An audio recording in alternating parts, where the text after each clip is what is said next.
माणगाव नगरपंचायतवर अजित पवारांच्या राष्ट्रवादी काँग्रेसने पुन्हा वर्चस्व सिद्ध केलंय। यापूर्वीच्या उपनगराध्यक्षा हर्षदा सोंडकर काळे यांनी पदाचा राजीनामा दिल्यानंतर 4 डिसेंबर रोजी नगरपंचायत दालनात उपनगराध्यक्ष पदाची निवडणूक घेण्यात आली। यामध्ये राष्ट्रवादी काँग्रेसच्या नगरसेविका रिया रत्नाकर उभारे यांचा एकमेव अर्ज दाखल झाल्याने त्यांची माणगाव उपनगराध्यक्षपदी बिनविरोध निवड करण्यात आली। यावेळी पीठासीन अधिकारी माणगाव उपविभागीय अधिकारी संदीपान सानप आणि नगरपंचायत मुख्याधिकारी संतोष माळी यांनी काम पाहिलं। उरण तालुक्यात सतत लागत असलेल्या वणव्यांमुळे निसर्ग संपदा आणि पर्यावरण साखळी धोक्यात आली आहे। माळरान, डोंगर रांगा आणि पर्यटन क्षेत्रांचं निसर्ग सौंदर्यही खराब होत आहे। औषधी वनस्पती, जंगली प्राणी, पक्षी, कीटकांचा अंत होत आहे। याशिवाय वणव्यांमुळे वित्तहानी आणि अनमोल जीवितहानीही मोठ्या प्रमाणात होत आहे। त्यामुळे वणवे लावणाऱ्यांवर कडक कारवाई करण्याची गरज निर्माण झाली आहे। मात्र शासनाचे सर्व विभाग या संदर्भात तसंच जनजागृती करण्यासाठी कमी पडत असल्याची बाब सध्या समोर येत आहे। कैलासवासी आबासाहेब उत्तमराव बेडसे सेवाभावी संस्थेचे lifeline school of nursing, Sushila nursing college Panvel आणि डॉ. Jayashree Patil institute of nursing यांनी rotary club of Panvel industrial town आणि उपजिल्हा रुग्णालय पनवेल यांच्या संयुक्त विद्यमाने इंटरनॅशनल एड्स सप्ताहाच्या निमित्तानं कळंबोली येथे भव्य रॅलीचं आयोजन केलं होतं। यावेळी आमदार प्रशांत ठाकूर यांची उपस्थिती लाभली। कार्यक्रमात नर्सिंगच्या विद्यार्थ्यांनी HIV बद्दल जनजागृती करणारं पथनाट्य सादर केलं। आमदार प्रशांत ठाकूर आणि डॉ. प्रकाश पाटील यांनी मार्गदर्शनपर भाषण केलं।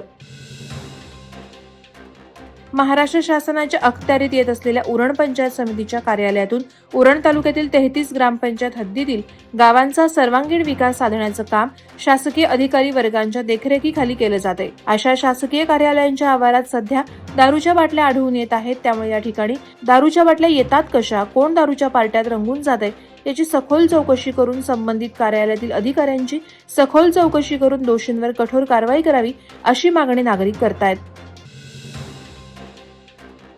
सुधागडमधील परळी पळवली येथे प्रधानमंत्री जनमन योजनेतून सुमारे 60 लाख रुपये खर्चून उभारण्यात आलेल्या आदिवासी कातकरी समाज बहुउद्देशीय भवनाचे भव्य लोकार्पण प्रकाश देसाई यांच्या अध्यक्षतेखाली झालं।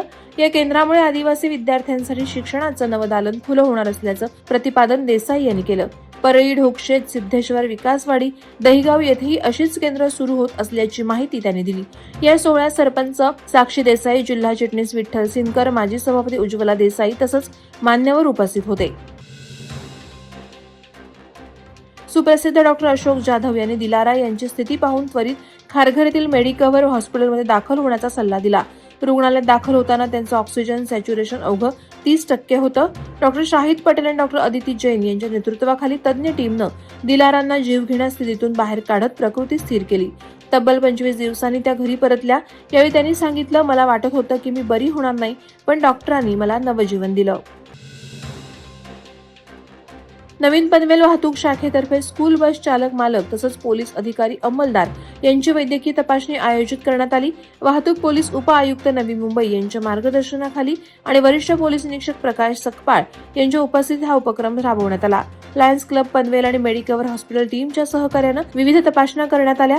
या उपक्रमात 20 पोलीस अधिकारी अंमलदार आणि स्कूल बस चालक मालक 35 जणांनी तपासणी करून घेतली।